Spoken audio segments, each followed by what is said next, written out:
now that it's 25 years since I walked out of that trailer the first time on those cold streets in Philadelphia, and I knew this was like the moment of truth. And they said, Sylvester, you ready? I said, no, but Rocky is. Almost seems like a dream state. And quite often people said, or people will say, God, that must have been incredible. I said, yeah, but I was never there. And now when I sit back and I reflect on it, what an incredible miracle. Every day I truly miss that character so much. I tell you, sometimes I could just cry because I'll never have a voice like that again where I can just speak whatever I feel in my heart. That's the one thing I'll always cherish about that character, because if I say it, you won't believe it. But when Rocky said it, it was the truth. I used to sit in this little apartment, and it was a room. As a matter of fact, the room was so small, I remember I was able to open up the window and close the door while sitting on the bed at the same time. It was like 8 feet by 8 feet by 9 feet. But the one thing about that room, there was really very little distraction. So I would sit there propped up in bed, and I'd go out with my big pen and legal pad and just start writing these stories. And most of them were very, very trivial. But there was something about the process of unrealized dreams. I was always brought back to this subject because I think it's one of the most enduring subjects and one of the most difficult passages for people to accept, that they never were realized in their own lifetime, that they just didn't get that shot. You know, I've been coming in for 6 years. In 6 years you've been sticking it to me. I want to know how come. You don't want to know. Yeah, I want to know how come. You want to know? I want to know how. Okay, I'm going to tell you. Because you had the talent to become a good fighter. And instead of that, you became a leg breaker. Some cheap, second-rate loan shark. It's a living? It's a waste of life. The more I thought about this kind of street-like character that just is totally misrepresented by the way he looks physically. Just the way he walks down the street was enough to say people, oh, dismiss him. He's kind of looks like a bully, or looks like a dark kind of character. And I thought, you know, that's an interesting character because they're always unrealized.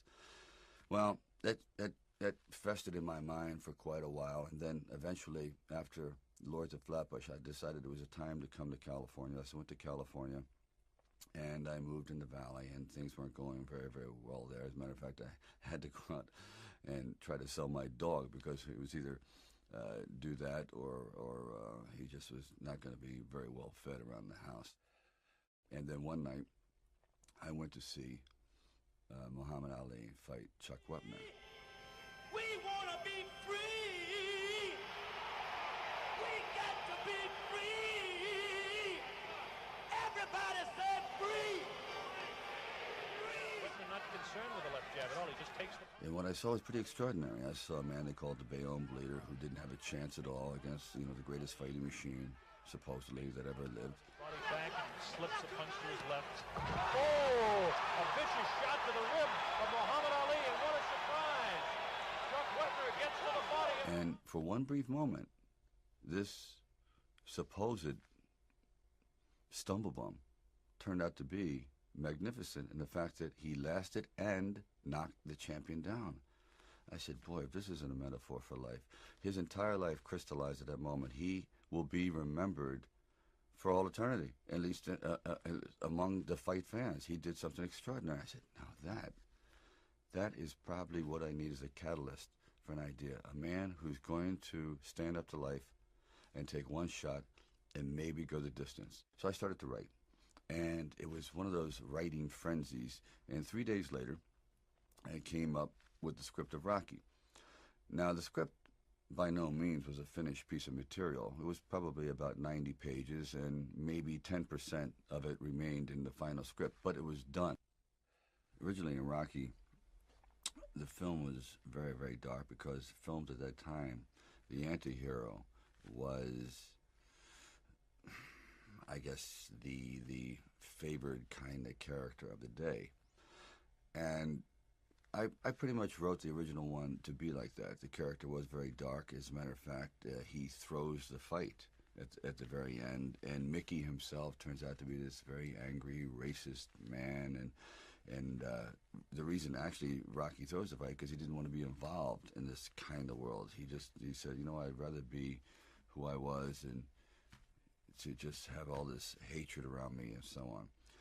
I remember showing it to my wife. She goes, "Oh, I don't like it. Rocky seems so nasty, so this, so that." Because I had made him very, very street-like and unrepentant. You know, he didn't have the kind of attitude that eventually he ended up with. So I went back and rewrote and rewrote and rewrote. I first met Bob Shardoff and Irwin Winkler, and I believe I was there on a casting call. So we're talking a little bit, and I guess I really wasn't right for the acting part. And on the way out, I said, "Oh, I don't know if it matters, but I do a little bit of writing." He goes, "Really?" I said, "Yeah, I'm writing this story. I have this thing about wrestlers, and I might do something about boxing." Well, he says, "Well, bring it around." And I thought, if I hadn't stopped on the way out, you know, that's why I tell all actors or writers, don't give up. Keep talking. Eventually, you might hit a nerve somewhere, and they go, come on back. And if they didn't say, come on back, or bring it later, and let's see what you've developed, I wouldn't be sitting here. So I have to give incredible credit to their insight and their patience, and they're willing to take a chance, which it doesn't exist much anymore, unfortunately. Originally, when I brought the script to them, they were fairly enthusiastic about it. The one thing they were not enthusiastic about was me playing the part, and I really can't blame them. At the time, Ryan O'Neal was a candidate, Burt Reynolds, Robert Redford, Jimmy Caan, and they all, you know, were at the top of their game. And so I could see it, but there was something inside of me that said, you know, this opportunity is never going to come around. And I really wasn't used to money, and I had no idea of what I would be missing. But the temptation started to come forward. First, it was $25 grand, then $100,000. I go, well, I never heard of $100,000 because I had like $106 in the bank, and like I said, I had to sell my dog, and things were not looking very, very good. My $40 car had just blown up, so I was taking a bus to work, but still, it didn't matter. I wanted to stick with it. Then it went up to $150,000, $175,000, and it went up to $250,000. Now my head was starting to spin, and it went up to $330,000, and probably I heard it went up to $360,000, and I thought, all right, you know, you've really managed poverty very well. You've got this down to a science. You really don't need much to live on. I had like sort of figured it out. So I was not in any way used to the good life. So I thought, you know what? If I know in the back of my mind, if I sell this script and it does very, very well, I'm going to jump off a building. And if I'm not in it, there's no doubt about it, I'm going to leap in front of a train. I'm going to be very, very upset. So this is one of those things where you just roll the dice and you fly by the proverbial seat of your pants. Say, all right, I got to try it. I got to just do it. I may be totally wrong, and I'm going to be taking a lot of people down with me, but I just believe in it. We didn't have really the money to shoot a normal union film at that time in Philadelphia, so we would travel in a van. I would jump out of the van, and we were working with the handheld camera at the time with Garrett Brown, and it was somewhat experimental. And he'd film me running through shopping malls and up down and steps and flights, curved corridors along the river until finally my legs basically gave out, and I'm like writhing on the ground, and I want to rise up and say, John, I'm dying here. And he goes, no, use it. Use the pain. I said, for what? I mean, I'm in misery. He goes, well, no, you know, it's giving your character, it's giving him some depth. I said, it's giving me bruises. It's giving me, like, agony. I can't sleep at night. But, you know, John would use, one thing about John, he would use the environment. If he saw, like the scene where we just jumped down and saw this ship along the dock, this docked along the pier, and he said, just jump out, run as fast as you can along the ship, and I'm running and running. I said, you know what? My legs are buckling. I'm literally going to crash down here. Teeth are going to go, jaw, face. I'm just going to be ground down to this flat-faced image. please. And I just barely made it. As John had me, he would have me run and jump park benches and down streets, and people are throwing things at me. Like when I had the orange thrown at me, and these people had no idea who I was. I was just some strange alien invader in a well-worn, tattered, baggy, incredibly ugly sweatsuit running through their neighborhood, and they're like throwing things at me. And we kind of like made it work, but actually it was like I thought they were trying to hit me with the orange. There was a kind of a lot of injuries on the set. I remember I was doing running up and down the steps. Originally, I was supposed to run up and down the steps with Butkus to show how strong Rocky had become. The first time he could barely get up the steps, and then I started picking up the dog. And halfway up the steps, I said, "This is a bad idea." The dog weighed about 135 pounds. I said, "And there's no way I could run gracefully up the steps." More or less, I couldn't even stagger up the steps. So the dog was definitely cut out. But in the meantime, I had gotten a wicked case of shin splints, which is an old injury I had gotten from playing high school football. And then when I was hitting the meat, I thought, this would be an interesting visual, hitting the meat. Well, I don't know if anyone's hit a bull lately. They're hard. They're real hard. So all my knuckles are flattened out.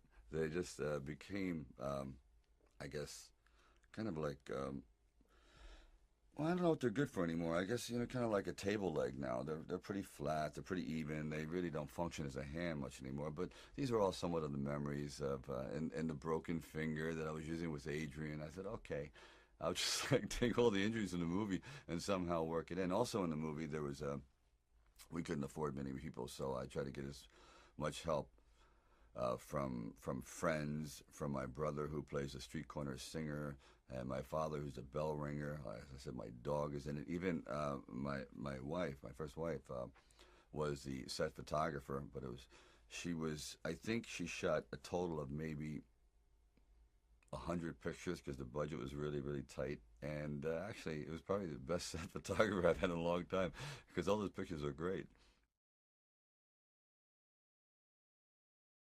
Talia Shire was also a last-minute choice because we just couldn't find the right person, and then she came in, and it was, I think, the same night as Carl Weathers.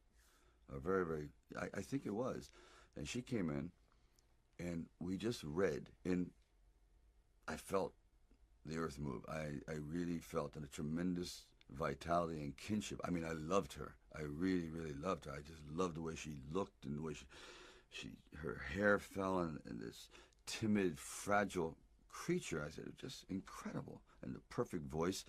So when we were going to do Rocky meets her, and he just talks to her, and he sees a beauty in her that no one else sees because everyone has something to do. Rocky really has nothing to do, so he moves at a much slower pace, and he observes, and he sees things that other people don't see. So he's trying to bring her out because I guess he feels that she's probably the only one who's worse off than he is. So he's feeling kind of like a little protective towards her.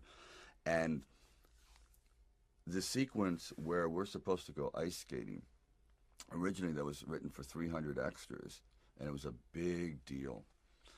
Well, I show up on the set. They said, we have a slight change in plans. We have one extra. I said, interesting. And I said, well, I have an interesting thing to tell you, too. I don't ice skate.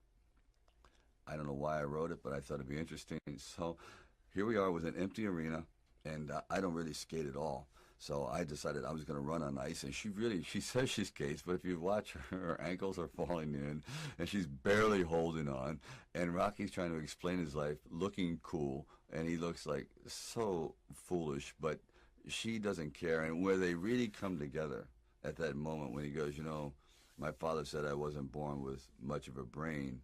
He goes, my mother, she says sort of the same thing. He says, you weren't born with much of a body, so you better start developing your brain. It's like, oh, these two people are two halves that absolutely need to fit together. They are really on the same page. Then he walks her home. I think we make a real sharp couple of coconuts. I'm done with your shot. What do you think? And I'm starting to realize that this is the key to the film. This is the heartbeat. The whole movie is going to be based on the discovery of these two people, the love.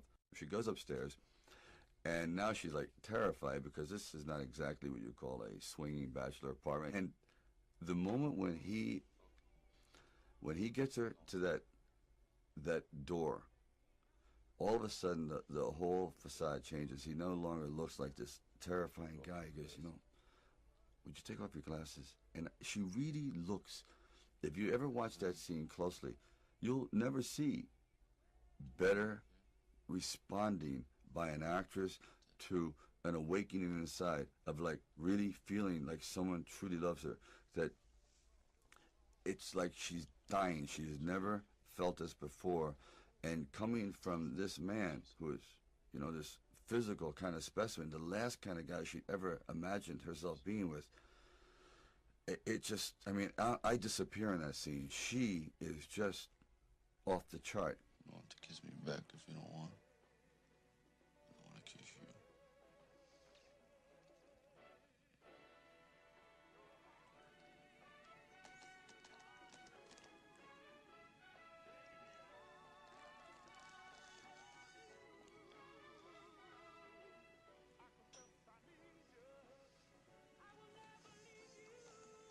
And I knew, I said, as soon as I kiss her, I'm going to be in a hospital bed. But it's okay.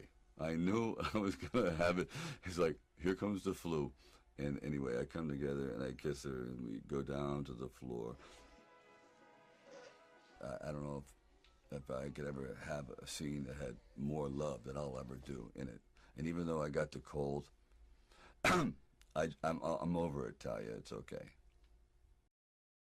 And I couldn't have come up with a better Apollo Creed than Carl Weathers. He was absolutely magnificent on his feet, an amazing body, the perfect voice, and he had this bearing that actually Carl came in. We were going to use Ken Norton, and Ken Norton goes, well, no, I'm going to go to the ABC Superstar competition. It fell out like 2 nights before. I said, oh boy. I tell you, I really believe in divine intervention sometimes, because he walks in and he starts audition and he's doing the lines well, and then he gets up and he starts to box with me a little bit, and he bangs 2 or 3 off my head. I said, geez, this guy he really doesn't care if he gets the part, does he? He's putting lumps on my forehead and he's really into it. Then he sits back down and he goes, Mr. Avildsen, I could do much better if you had a real actor reading with me. He goes, well, Carl, that's Rocky. That's the guy who wrote the script. He goes, oh, maybe he'll get better. You know what? I said, please, hire him. He's great. He's good. That's exactly the attitude I wanted. He was fantastic, and he still is.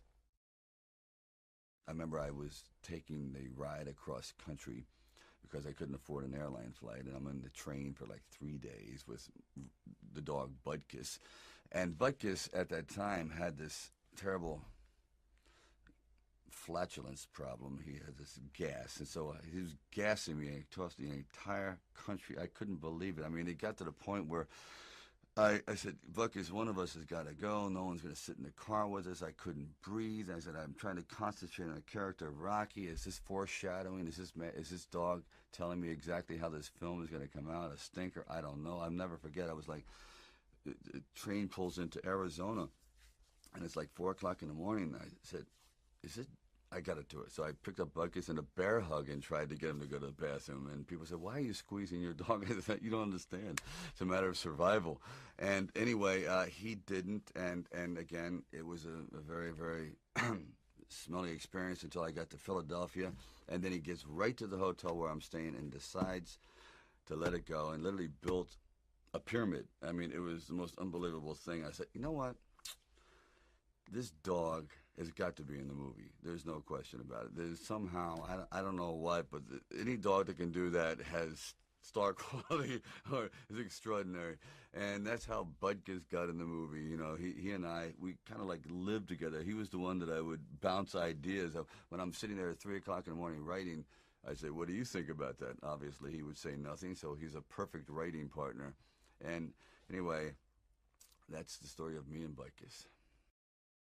The original ending of Rocky was quite different than what we have now. The original ending was he goes the distance and he's looking for Adrian. The crowd is starting to disperse. 1 minute after the fight, yes, he did a noble thing, but time moves on. The champion is carried out of the ring, and Rocky starts to meander through the crowd. He eventually gets to the curtain.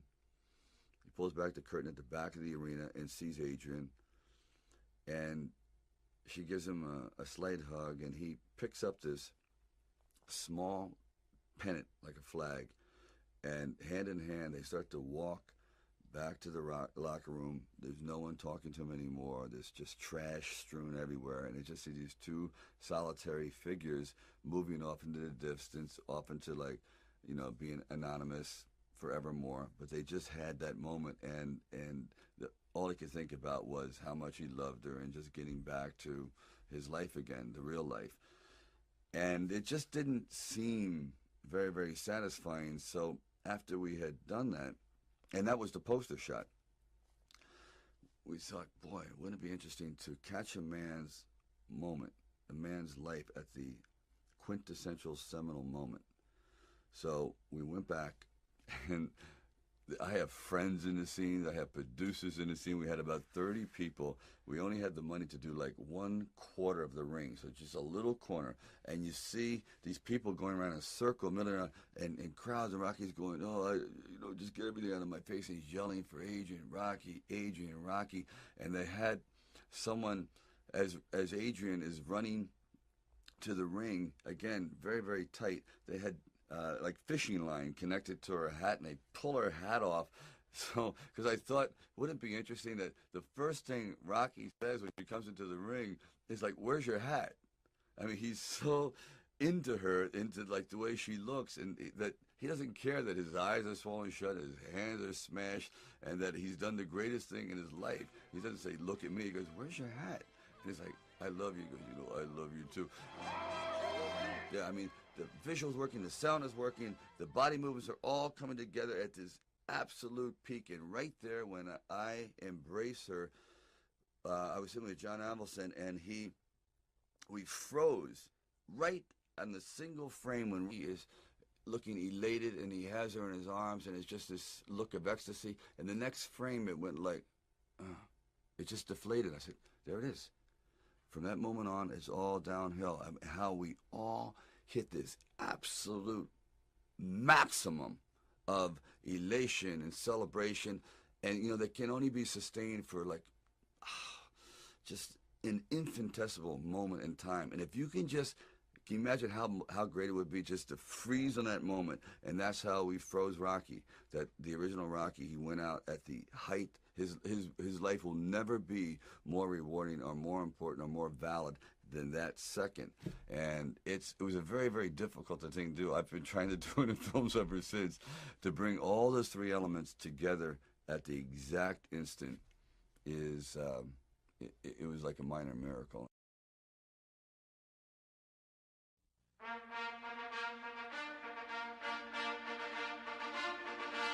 Rocky, I had no idea was ever going to have this sort of response. I just thought it was some nice footage, because by the time the movie had done, it was probably about $950,000. It was very, very inexpensive. Many times we had just one take, and that was it. So when the screenings around Hollywood at the time were getting this unusual response, that people were actually reacting to the fight as though the fight were happening, I thought, wow, they're really invested in these characters. And I was starting to get phone calls from very, very celebrated people around town. I said, wow, this could be it. This actually is going to work. Now, you understand, because I really had no true confidence in it, because I had no film history, no real film knowledge. I was just working from, I guess, instinct, and I was not a filmmaker, and really not this is, as a writer, nothing had ever been produced before, so I didn't know if my writing really worked. Then finally, it was being shown at the Directors Guild, and this was going to be the test. And there was about 900 people invited, and it was a packed crowd, and the movie was playing terribly. my mother was sitting next to me, and the laughs weren't coming where they're supposed to, and the fight itself seemed to be listless, the response was, and I sat there as everyone filed out of the theater, and I couldn't believe it. I said, Ma, I really blew it. It was all like, I don't know, it was nice while it lasted, but I guess when you get down and you show it to the big boys, they're just not buying it. Anyway, I sat there and literally there was no one left in the theater because I was humiliated and saddened by the whole thing. And even, I walked her out, and I was walking down the steps, and there's 3 flights down, first flight, second flight, and then by the time I turned for the 3rd flight, the entire audience was down there. There was 900 people waiting, and they started to applaud, and I mean truly applaud. And I said, how could you doubt me, Mom? I'm shocked. And it's like, I just completely came apart. And so there'll never be a moment like that ever. I mean, I truly was over. I said, this is it. I'm just going to, go back home, take my dog, and go back into, trying to eke out a living. And they were all there. And they responded in a way. It's like, I don't know if that's the way they did things in Hollywood, but they saved it up, and I'll never get over that moment. I just looked at all these people, and they were applauding. And it's been all downhill since. Rocky never expected to win. Never. He knew it. He was that much of a realist. And I admired the character for that, because so often I had gone to fight films or sporting films. Yes, we're going to go out there, we're going to knock him out, you're going to win. I said, no, because I'm not going to win. I'm going to get destroyed. But if I can just be lucid, if I can still be standing on my feet, you know what? Then life isn't so bad. And I think, again, symbolically, at the very end of our lives, if we can still say, we were never humbled, we were knocked down, but we got up, and I can say, I lived life with integrity, and I took all the blows, as the song says, and I still prevailed. I think that's a good epitaph for anyone, and that's what I tried to capture in this film. But more importantly, I also realized that you can't be alone. To really succeed, no man really is an island. And it took the love of a woman that no one else loved. It took even the befriending of her brother, who no one could understand, but they gelled together. And Rocky brought this whole group, and with Burgess Meredith, and together they were like individual pieces. But together they made a whole entity, a whole person. And I think, personally speaking, that's happened to me too. When you find the right components in your life, the right people that gel with you, then you feel as though you're invincible. It may be a fallacy, but you at least feel as though you can take all that life has to dish out. Okay, watch this now. Muhammad Ali and Chuck Wepner. Watch Wepner with his right hand where he hits Ali, right by the heart. Just watch for the punch. There's the left hand that sends him back. Now watch this punch. Bang! And it caught Ali by total surprise.